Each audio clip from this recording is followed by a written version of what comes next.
হয়, আমাৰ দৰ্শকক এটাই অনুৰোধ কৰিম মই যে আজি আমাৰ ল'ৰা ছোৱালীবিলাকে কান্দিলে আমি কি কৰোঁ, হাতত মোবাইলটো ধৰাই দি দিওঁ। ভাত খাবলৈ নিবিচাৰিলে আমি মোবাইলটো হাতত দি দিওঁ। চলি কেতিয়াও সৰু ছোৱালী বা সৰু ল'ৰা, আমাৰ ল'ৰা ছোৱালীবিলাকক কেতিয়াও মোবাইলটো পুতুককৈ হাতত দিব নালাগে। তাৰ কাৰণ কি মই দেখাই আছোঁ আপোনালোকক বা দেখুৱাম। হয়তো আপোনালোকে ভাবিব পাৰে আমাৰ ল'ৰা ছোৱালীক আমি মোবাইল দিওঁ ভিডিঅ' চাবলৈ বা মানে ইত্যাদি কৰিবৰ বাবে, তো তুমি কোন হয় মানা কৰিব। কিন্তু মই সেই হিংসা কৰি বা কিবা কৰি মই মানা কৰা নাই। মই মানা কৰাৰ কাৰণ এটাই, আজি মই কিছুমান অংশৰ ভিডিঅ' ক্লিপ আপোনালোকক দেখুৱাম। আপোনালোকে দেখিলেহে বুজি পাব যে মই কিয় কৈছোঁ এই কথাখিনি। তো গতিকে যিবোৰ আমি দৃশ্য দেখা পাওঁ ফেচবুক, ইউটিউবত বা ইনষ্টাগ্ৰামত, তো সেইবোৰ দৃশ্যবোৰ যদি ল'ৰা ছোৱালীয়ে দেখে, তেওঁ সিহঁতৰ ওপৰত কি প্ৰভাৱটো আহিব বা কি প্ৰভাৱ পৰিব, সেই বস্তুখিনিতো আমিতো গম পোৱা নাই বা আমি গম পোৱাৰ পিছতো দি আছোঁ। কাৰণ ভুল আমিহে কৰি আছোঁ।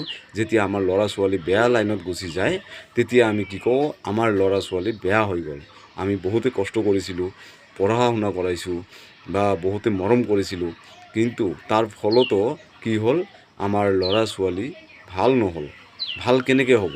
এইবোৰ ভিডিঅ' চোৱাৰ পিছত, এইবোৰ হেৰি কৰাৰ পিছত। কাৰণ এইবোৰ মানুহ চাওক, অশিক্ষিত মানুহ নহয়, এইবোৰ শিক্ষিত মানুহ। শিক্ষিত মানুহৰ এইবোৰ কৰ্ম নেকি?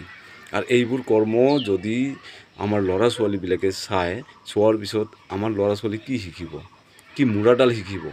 মই এইখিনিও কৈছোঁ, কি মূৰাডাল শিকিব?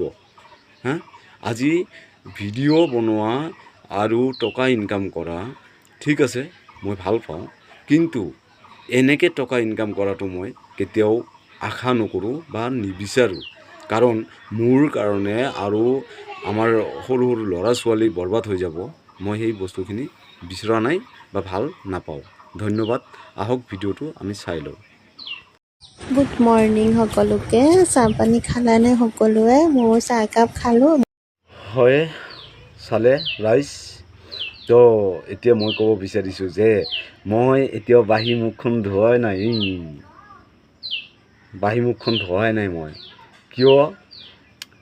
মানে চাহ খাবলৈ আমাৰ ঘৰত আজি গাখীৰে নাই। এতিয়া ক'ত পাওঁ গাখীৰ, তাকে বিচাৰি ফুৰি আছোঁ। যদিও মানে গাখীৰ চাহ খালে মানে ছাইড এফেক্ট কৰে, গেছ হয়,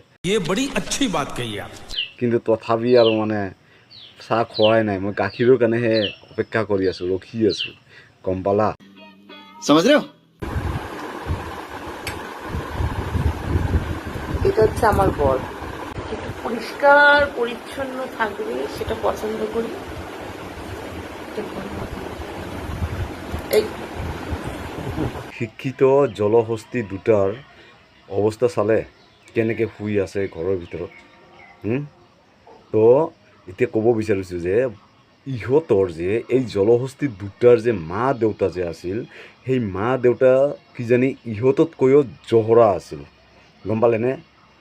ইহঁততকৈও না দুটা জহৰা বেছি আছিল মা দেউতাই। যাৰ ফলত ইহঁতে এই অৱস্থাত ভিডিঅ' বনাই বনাই সামাজিক মাধ্যমত এৰি আছে। কিয়? ভাৰতবৰ্ষৰ ল'ৰা ছোৱালীবিলাকক শিকাই আছে বা বেয়া কৰি আছে, বেয়া লাইনত লৈ গৈ আছে। গম পালে? তো ইহঁতৰ প্ৰতি আপোনালোকে কি মন্তব্য কৰিব, কমেণ্ট বক্সত জনাই থৈ যাব।